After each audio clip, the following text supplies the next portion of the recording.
Remember to subscribe to our YouTube channel at NDN TV Nigeria.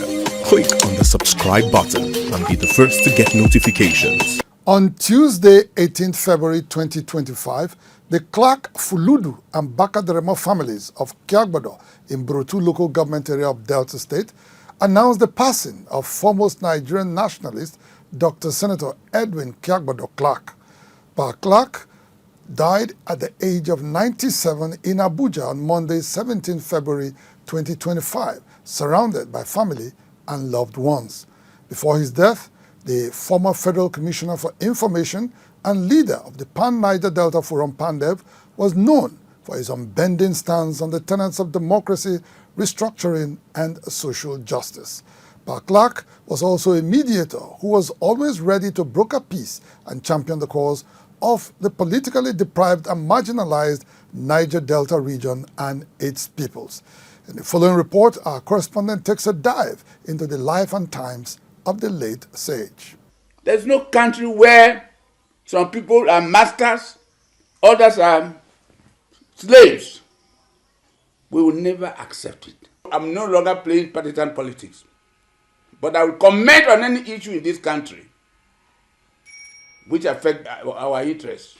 So I don't know where we are going to. Let us have a Nigeria where we all live together as brothers and sisters of equal status. Chief Senator Dr. Edwin Kiagbodo Clark, unmistakably known for his firm stance on true federalism, resource control, social justice for the marginalized and deprived people of the Niger Delta region, from where the country continues to make billions, first from oil palm and now crude oil.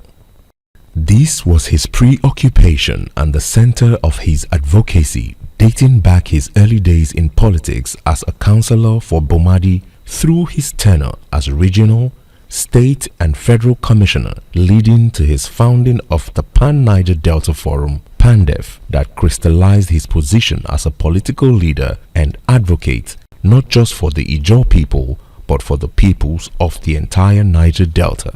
Pa Edwin Clark was born to an Ijaw father who is from Kiagbodo and an Urobo mother who was from Eruwarien in May of 1927 in what is known today as Brotu local government area of Delta State. Pa Clark, the oldest of his siblings, namely Godfrey Clark, Blessing Clark, and also the popular novelist Johnson Pepe Clark, first lived with their maternal grandmother in Eruwarien, where they had their formative education at Efronto.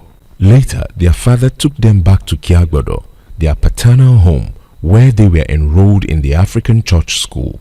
Pa Clark also attended secondary school in Okrika before heading to the Government Teacher Training College, which is known today as the Delta State University, Abraka, where he graduated as a teacher.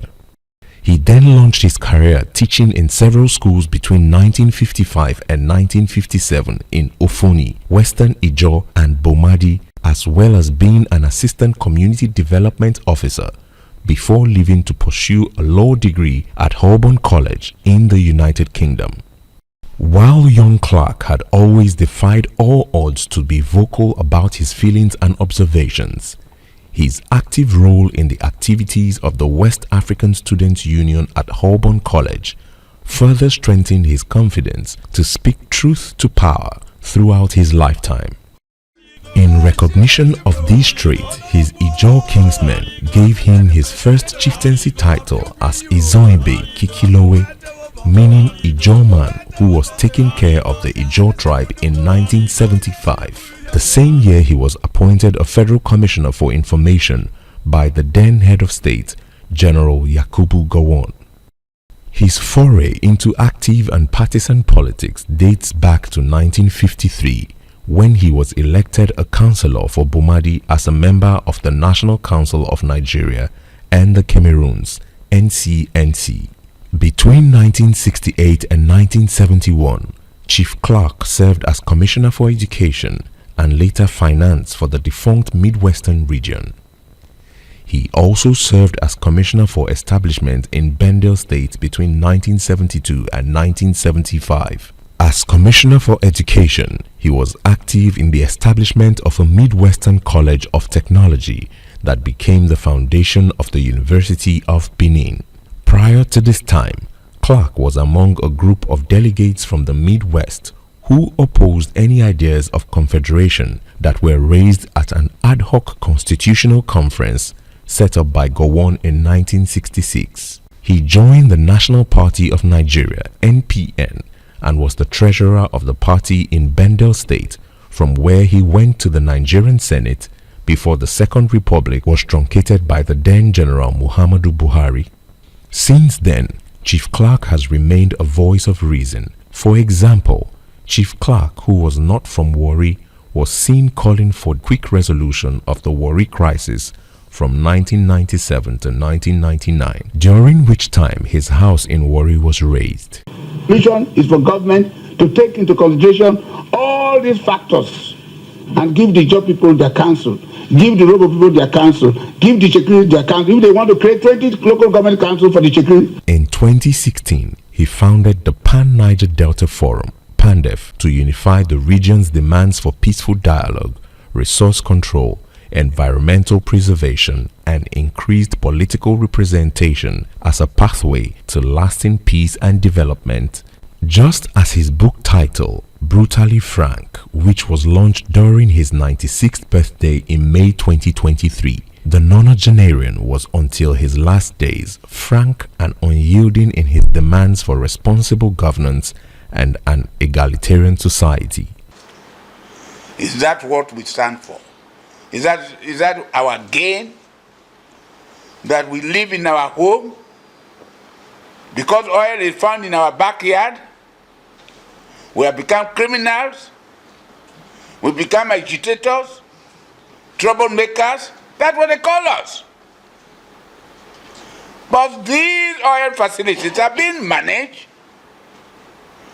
by people from other parts of Nigeria without the participation of the people from the Niger Delta. We are strangers in our own home. How long will this continue? It is, however, worthy of mention that the elder statesman did not spare even his kinsmen when it comes to development issues and the well-being of the people. He publicly criticized former President Goodluck Jonathan, an Ijaw whom he advised in an unofficial capacity. At different times, he called out governors in his own Niger Delta region who fell below the expectations of their people. He criticized them for mismanaging public resources as well as their high-handedness that have undermined the peace and development in the oil-rich region. He was a philanthropist who founded the Edwin Clark Foundation and also established the Edwin Clark University in his hometown, Kiagbodo, in 2015.